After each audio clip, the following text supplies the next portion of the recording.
Rail স্টেশনের ছিন্নমূল শিশুসহ অসহায় দরিদ্র শিশুদের বিনামূল্যে শিক্ষা দিচ্ছেন বিআরটিএ ইন্সপেক্টর রেজওয়ান আহমেদ।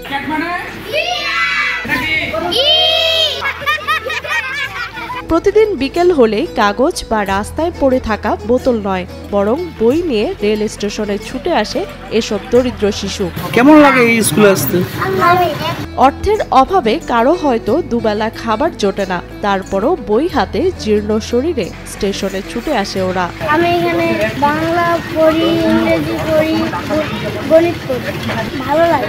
যখন ভালো কাজ করা হয় নিজের মন থেকে ভালো লাগে আর বাচ্চাদেরকে পড়াইলে এখানে আসে যে সময়টা আমি দেই আমার অনেক ভালো লাগে আর মন ফ্রি থাকে একদম। পঞ্চগড়ের বীর মুক্তিযোদ্ধা সিরাজুল ইসলাম রেলওয়ে স্টেশনের পরিত্যক্ত একটি কক্ষে প্রতিদিন নিয়ম করে পড়ান রেজওয়ান ও তার বন্ধুরা।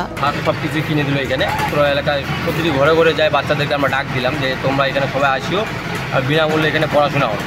তো বাচ্চারা তখন হঠাৎ করে কয়েকদিন আসলো, আস্তে আস্তে বাচ্চারা বৃদ্ধি পেলো, তখন আস্তে আস্তে বাড়তে থাকলো। তো বাচ্চারা এখানে আসে, বাচ্চাদেরকে আমরা পড়াই।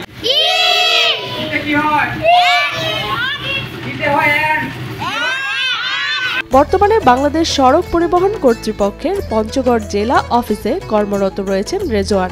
মোবাইল কোড প্রশ্ন পড়ে বলবেন একদিন আগে আমরা কাগজপত্র দিই, হারাই যায় এটা সে করছে। আজকে তো বসছি তাহলে এখন কাগজ দেখান। ঢাকা বিশ্ববিদ্যালয় থেকে মাস্টার্স করা রেজওয়ান দিনের কাজ শেষেই ছুটে যান রেল স্টেশনে। আমার সাধারণত সরকারি চাকরির যে সময়সীমা সকাল 9টা থেকে বিকেল 5টা পর্যন্ত। 5টার পর আমি অফিস শেষ করে এখানে আসি। আমি না আসা পর্যন্ত সেই কন্টিনিউ করে, বা কোনোদিন না আসলে সেটা কন্টিনিউ করে।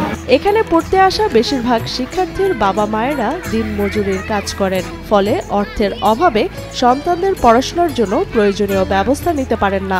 অভিভাবকরা বলছেন এই স্কুল গড়ে ওঠায় পড়াশোনার সুযোগ পাচ্ছে ছোট্ট এসব শিশু। আমি গরিব মানুষ, আমি তো পড়াইতে পারি না। আমি পাথর শ্রমিকে পাথরের কাজ করি। আমরা গরিব মানুষ, মেয়েটাকে পড়াইতে পারি না, এই জন্য এখানেতে পড়াইতেছে, এই জন্য আমি খুব খুশি। অধিকাংশ এখানে যারা আসছে অধিকাংশটাই বাবা মা, বিশেষ করে পাথর শ্রমিক, অধিকাংশ তাদের সন্তান। 2-1 আছে এদের বাইরে। আমার চাচু আর কি, যিনি মোহাম্মদ বিদ্রোহী বাবু, ওনার ফ্রেন্ড হবে আর কি, ওনার মাধ্যমে আমার রেজওয়ান স্যারের সাথে পরিচিত। উনি আমাদেরকে একটা বললেন যে আমরা উদ্যোগ নেই, আমরা একটা স্কুল গ্রহণ করি, এখানে বাচ্চা আশেপাশে অনেক বাচ্চা আছে, তো আমরা এই উদ্যোগটাকে কাজে লাগিয়ে আমরা এখানে একটা স্কুল গ্রহণ করলাম। শুধু পড়ালেখাই নয়, শিশুদের মনন বিকাশে রেজওয়ানের স্কুলে আয়োজন করা হয় নানা ধরনের সাংস্কৃতিক অনুষ্ঠান, ছবি আঁকা ও খেলাধুলার প্রতিযোগিতা। আমার বাবা এখানে টলিতে কাজ করে, আমি এখানে পড়ি, বাংলা পড়াই, ইংলিশ পড়াই, গণিত পড়াই, ছবি আঁকা, খেলাধুলা করায়।